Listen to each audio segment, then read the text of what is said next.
परेशान तो रहूंगा ना पार्वती। आखिर एक बेटी का बाप जो ठहरा।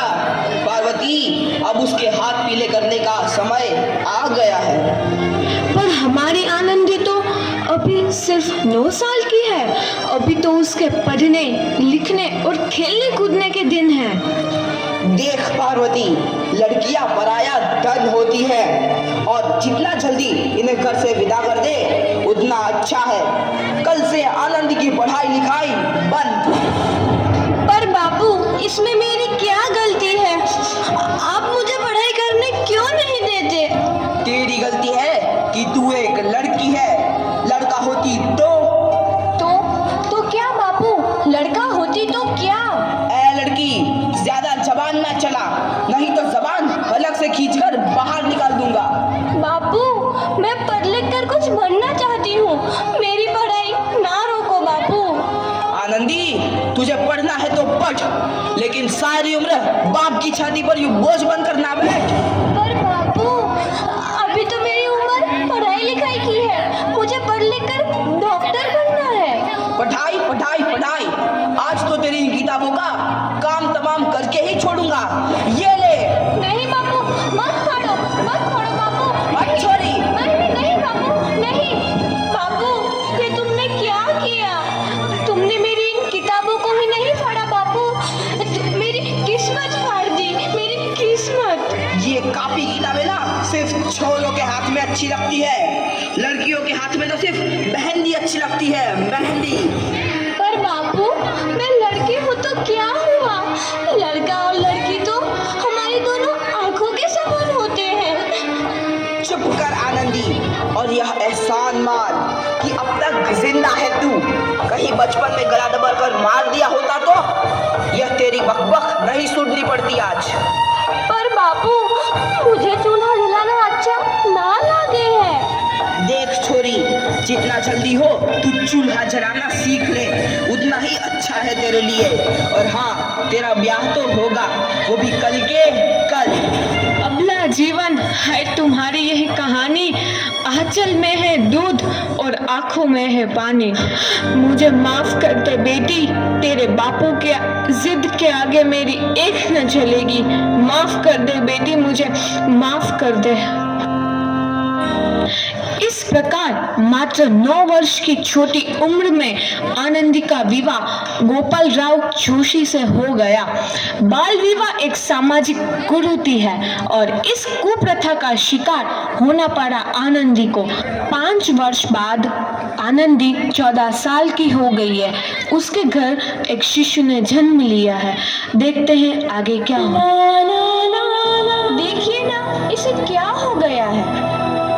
इसका माथा तो अंगार की तरह तप रहा है। इसे तो बहुत तेज बुखार है। आप बिना कुछ भी बोलते हैं, दीजिए मुझे।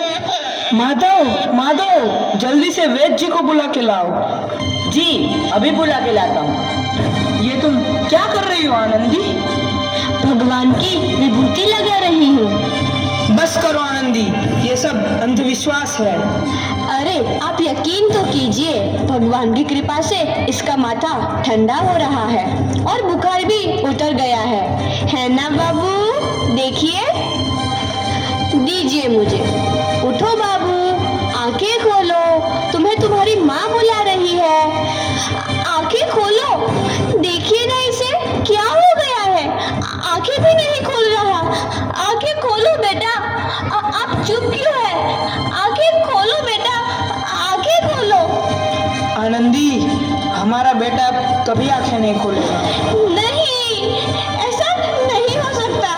मेरे बेटे को मुझसे कोई नहीं छीन सकता, कोई नहीं छीन सकता। पागल मत बनो आनंदी।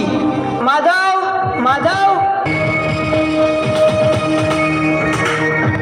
आनंदी, बंद करो ये पागलपन। भगवान ने मेरा बच्चा छीन लिया। भगवान ने नहीं, तुम्हारी अशिक्षा और अंधविश्वास ने तुम्हारा बच्चा छीना है।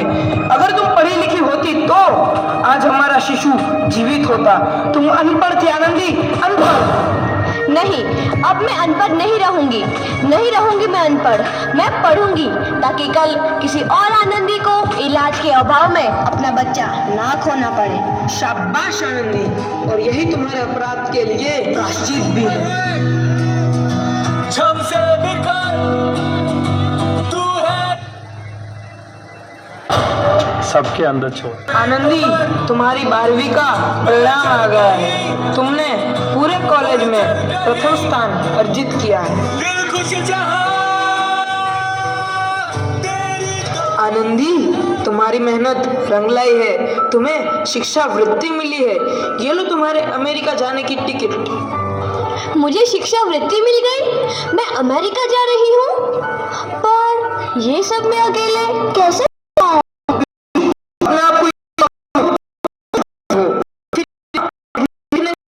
फायदा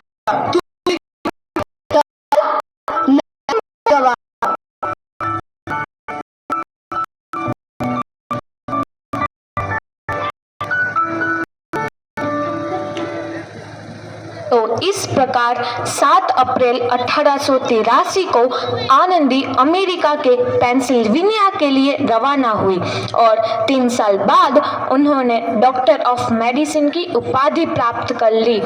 इधर आनंदी के पिता की तबीयत बहुत खराब है। आगे क्या होता है देखते हैं। लगता है अब मेरे जाने का समय आ चुका है। अब मैं नहीं बचूंगा। ऐसा मत बोलो। शहर के सिटी हॉस्पिटल में अमेरिका से डिग्री लेकर कोई बड़ा डॉक्टर आया है। एक बार वहां चलकर दिखा लेते हैं। हाँ, सही बोला भैया। कम से कम दिल को तसल्ली तो मिल जाएगी। हाँ हाँ, चलो चलो जल्दी हॉस्पिटल चलते हैं।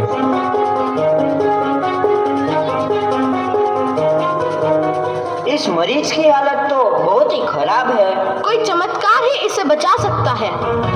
ऐसा मत बोलो भाई। डॉक्टर साहब कब तक आ जाएंगे? लो आ गई डॉक्टर मैडम। डॉक्टर मैडम जल्दी देखिए, मरीज की हालत बहुत ही खराब है।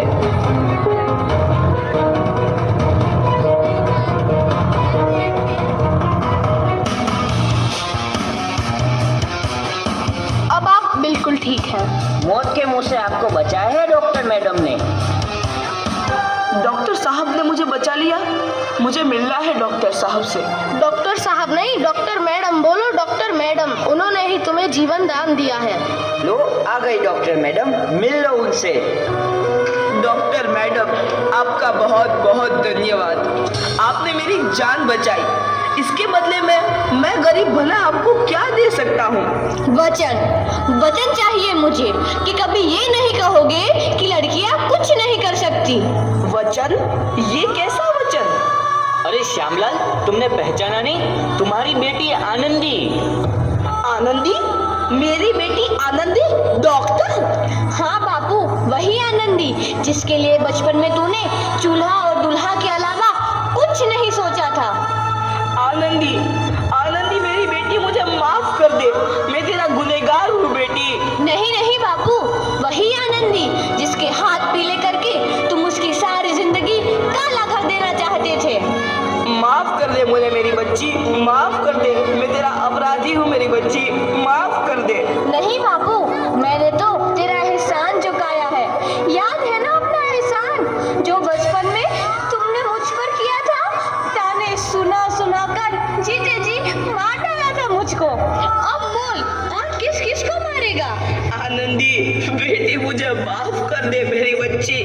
मैं तेरा गुनहगार हूँ। बापू, आपने ही तो बोला था किताबें सिर्फ बेटों के हाथ में अच्छी लगती है, बेटियों के हाथ में तो सिर्फ मेहंदी।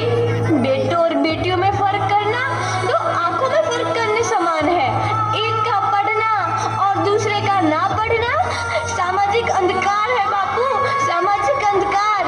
उपकार मांगता हूँ मैं तुझ जैसी बेटी का, जिसने सारी उम्र मुझसे कुछ ना मांगा तो सिर्फ बराबरी का दर्जा। वरना सच तो यह है कि मैं तेरी माफी के लायक भी ना हूँ। मुझ जैसा बाप तेरी बराबरी कर सके उसके मैं लायक भी ना हूँ मेरी बेटी, मैं लायक भी ना हूँ। अपने बापू को क्या माफ नहीं करोगी आनंदी? माफ कर दो आनंदी, माफ कर दो। सुबह का भूला यदि शाम को घर लौट आए तो उसे भूला नहीं कहते। बापू। तो इस प्रकार आनंदीबाई जोशी ने अपनी मेहनत और अटूट इरादे से न केवल भारत की पहली महिला डॉक्टर बनी, बल्कि आगे चल के उन लड़कियों के लिए सुनहरा रास्ता दिखा गई जो जीवन में कुछ करना चाहती थी।